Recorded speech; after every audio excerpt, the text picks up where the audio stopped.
আমি আছি বাদল মন্ডল, আর আমার মা ওই যে রান্না করছে কানু দেবী মন্ডল। একটু হাতটা নেড়ে দাও নেড়ে দাও। আর ওই যে আমার কিপ্টে বুড়ো মা পেপার করছে বিজয় কৃষ্ণ মন্ডল। আমি মানে আমার মানে কি বলবো, আমি সারাদিন বাড়িতেই থাকি বুঝলে। এই সারাদিন বাড়িতে থাকি, এই মোবাইল টোবাইলে ঘাটি আর কি মানে কি বলবো, ও লেখাপড়া আছে এই বিকম ফেল। চাকরিটা করতাম বুঝলে, এই চাকরি করতাম, এই সময়টা ঠিক অ্যাডজাস্ট করতে পারিনি, ওই জন্য আমি চাকরিটা ছেড়ে দিয়েছি। এখন আশায় আছি এই দুয়ারে সরকারের হাত ধরে একদিন চাকরি আমার দরজায় এসে কড়া মারবে। সেদিন আর বেশি দেরি নেই, এটা বলে দিলাম। কত ছাড়া মরকট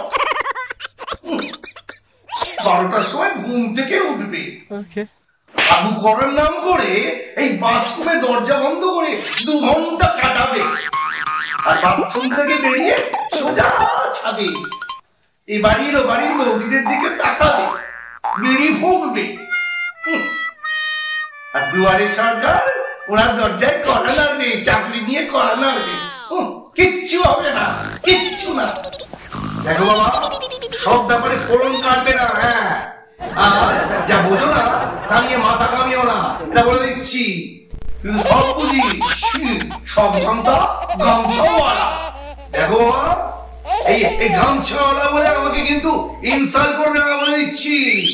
আমি কিন্তু ছেড়ে কথা বলবো না, এই বলে দিলাম। মামা তোমার এই বড় বড়টা আমাকে ইনসাল্ট করছে। তোমার কি খেয়ে দিয়ে কোনো কাজ নেই? আমার ননির মতো ছেলেটাকে তুমি ইনসাল্ট করছো।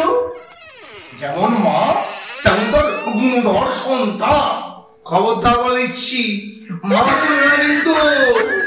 বেশ করবো। বেটা আমার পেনশনের পয়সায় বসে বসে খাচ্ছে, আমার বড় বড় কথা। ছি, তুমি শেষে ছেলেটাকে খাবারের খোঁটা দিলে। দেখো মা, আমি সবার সামনে প্রতিজ্ঞা করছি, আমি 100 দিন খাবার খাবো না। কতজন তো অনশন করলো, তুই আর বাকি থাকিস কেন? সেঞ্চুরিটা মেরে দে। মারবো সেঞ্চুরি মারবো।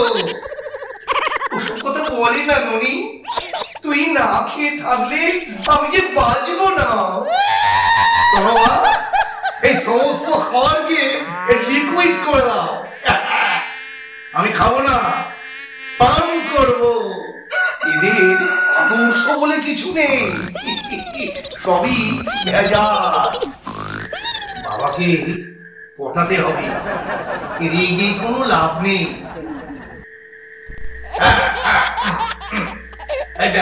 জনগণের মুখের দিকে আমি অনশন তুলে নিচ্ছি, মানে তোমাদের দুজনের মুখের দিকে চালিয়ে যা, তোর একদিন হবে।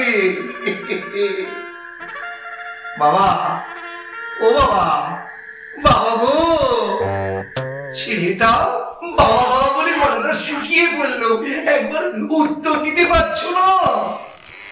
কি বলবি বল? এখন ঝগড়া একেবারে বন্ধ। বাবা, ও বাবা গো, এই শোনো না, আমার এই বিজনেসটা বাড়ানোর জন্য না একটা ভালো ফোন দরকার। ফোন বুঝলে বাবা, বলছিলাম কি একটা ভালো মোবাইল পেলে না আমার বিজনেসটা আরো ফুলে ফেপে উঠবে। সত্যি বলছি, ফুলে ফেপে উঠবে। আর আমি ভালো রিলস করতে পারবো, আমি ইউটিউব বানাবো, অনেক টাকা পাবো, বুঝলে, অনেক টাকা আসবে। তা কত দিতে হবে? বেশি না, এই সামান্য কি ছেলেটা চাইছে আর তুমি তুমি একটা মোবাইল দিতে পারছো না? তুমি কিরকম বাবা গো? আমার কাছে টাকা নেই, করবোটা কি? বাবা বাবা গো, এই এখন অব্দি না তোমার চেহারা কিন্তু এই বেশ তো ভালো, বুঝলে? আমার মনে হয় তুমি ইয়ং বয়সে খুব উঠতে। এই তোদের জামানার মতন আমাদের জামানায় ওসব রিলস ছিল না। যাও তো একেবারে সামনাসামনি। বাবা ও বাবা, তুমি আর কতদিন বাঁচতে চাও? ও আরো 5 বছর। বাবা বাবা জানো, বিজ্ঞানীরা বলে মানে বলছে যে এই মানুষের শরীরে যে দুটো করে অর্গান থাকে, যেগুলো সেই অর্গান থেকে যদি একটা করে অর্গান মানে এই দান করে দেওয়া হয়, তবু মানুষ অনেকদিন বেঁচে থাকতে পারে। তাই বলছিলাম বাবা, শোনো না, তোমার এই শরীরে ওই ধরো একটা চোখ, একটা ফুসফুস, একটা কিডনি এইভাবে কেটে যদি মানে বিক্রি করে দেওয়া যায়, আরে 1 কোটি টাকা পাওয়া যাবে।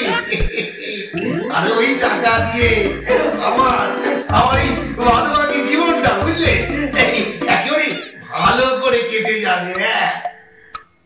এটা ছেলে না কসাই? এত করে বলছি, দিয়ে দাও না। দেব না, কিছুতেই দেব না। দিতে হবে।